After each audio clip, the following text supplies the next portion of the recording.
Terima kasih pemirsa, Anda terus setia bersama dengan kami dalam PTV Show. Kita ngobrol sering tapi nggak bikin boring. Masih barengan sama Irma di sini dan masih bersama dengan Mas Gatot.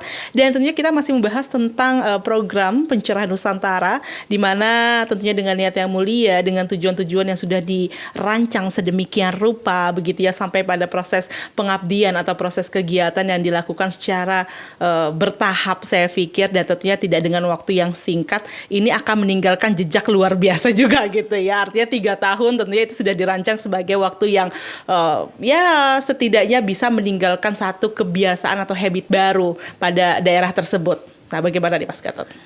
Iya Mbak Irma, jadi memang saya rasa yang membedakan teman-teman Pencerah Nusantara ini ketika terjun ke lapangan adalah kita mau apa yang sudah diinisiasi di lapangan itu bisa berkelanjutan.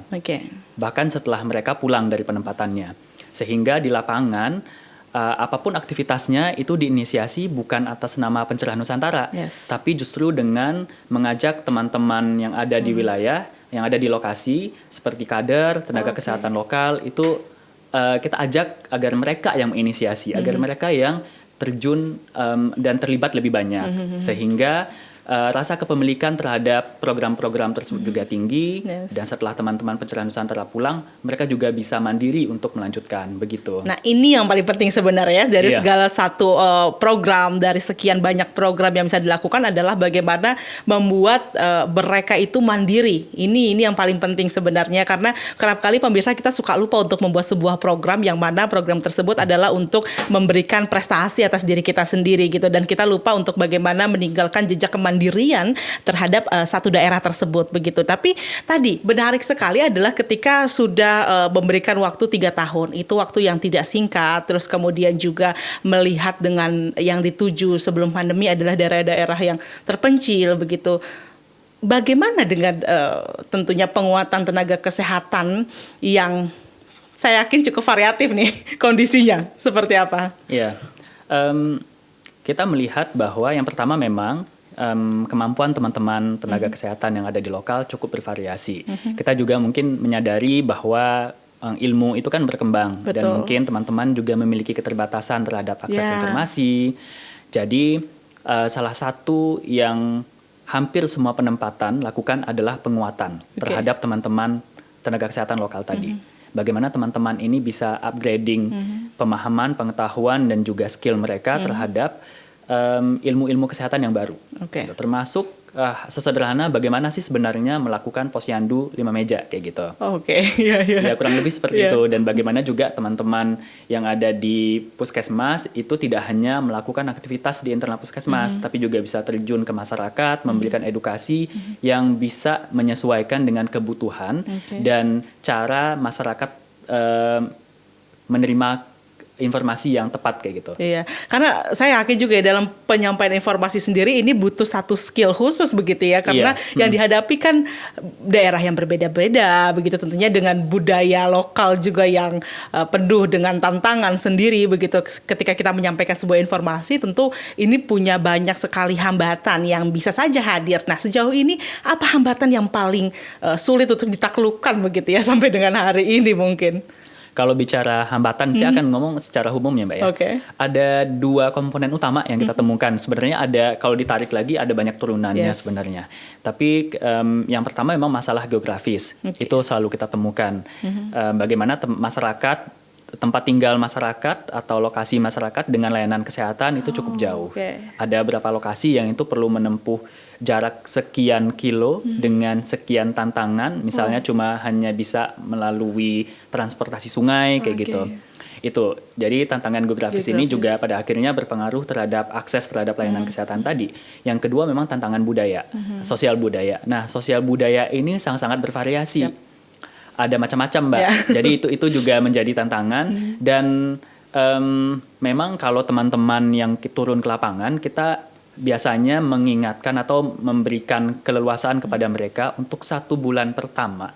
Mereka sebisa mungkin itu mendengar dan menggali terlebih dahulu dari masyarakat. Menjadi pendengar yang baik dulu ya. Sehingga tahu nih masalahnya apa sih. dari sosial budayanya seperti apa, dari geografisnya seperti apa, dari internal puskesmasnya seperti apa. Dari sana baru bisa dipetakan peta permasalahannya apa, lalu bisa ditentukan opsi solusinya apa, lalu dari opsi tersebut bisa dilihat kira-kira lintas sektor yang bisa membantu siapa-siapa saja, arsirannya di mana. Dari sana baru bisa disusun program yang tepat kayak gitu.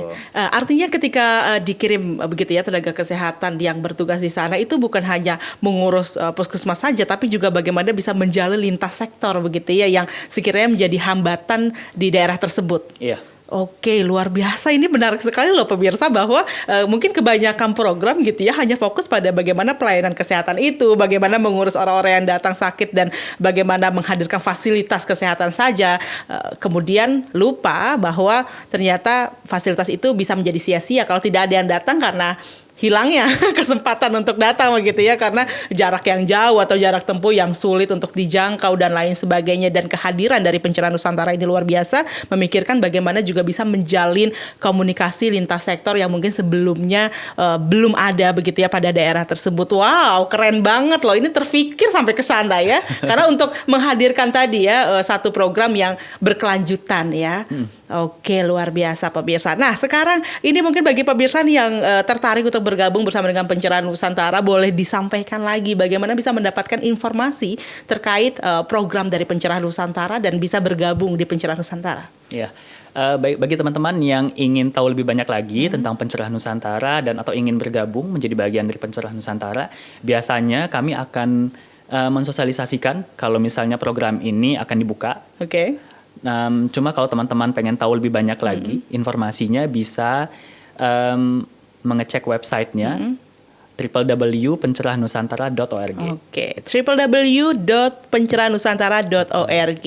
Terakhir Mas Gatot nih selaku Direktur Eksekutif dari CSD, apa harapannya terkait dengan program Pencerahan Nusantara ke depannya? Sebenarnya saya berharap bahwa Pencerahan Nusantara ini tidak hanya menjadi satu program yang menyasar kesehatan, tapi bisa akhirnya menumbuhkan ada banyak program lainnya, khususnya di daerah intervensi. Dalam artian bagaimana ada banyak lintas sektor, ada banyak orang yang memiliki visi yang sama, sehingga kesehatan dengan kualitas yang baik di Indonesia itu tidak hanya menjadi angan-angan, tidak hanya menjadi mimpi, tapi menjadi sesuatu yang memang bisa dinikmati oleh seluruh masyarakat Indonesia secara merata di seluruh Indonesia. Amin ya rabbal alamin. Karena jangan sampai kemudian fasilitas yang semakin maju, teknologi yang semakin berkembang hanya bisa dinikmati oleh sebagian orang. Begitu ya. Luar biasa pemirsa. Dan terima kasih juga kepada Mas Gatot yang sudah hadir ke sini dan menjelaskan tentunya program Pencerahan Nusantara ini, dan kita berharap pastinya ya pemirsa ya, semoga program Pencerahan Nusantara seperti harapan tadi Mas Gatot bisa kemudian menghasilkan satu program-program pencerah lainnya yang kemudian bisa mencerahkan negara kita tercinta Indonesia. Terima kasih Mas Gatot sudah hadir, sehat selalu, sampai jumpa di program-program selanjutnya. Terima kasih Mbak Irma. Baik, dan terima kasih juga kepada pemirsa televisi Muhammadiyah dimanapun Anda berada sudah menyaksikan program ini. Semoga bisa menginspirasi dan tentunya tetap ingat ya untuk jaga kesehatan mulai dari diri Anda, keluarga dan juga kerabat terdekat. Sampai jumpa lagi dan assalamualaikum warahmatullahi wabarakatuh.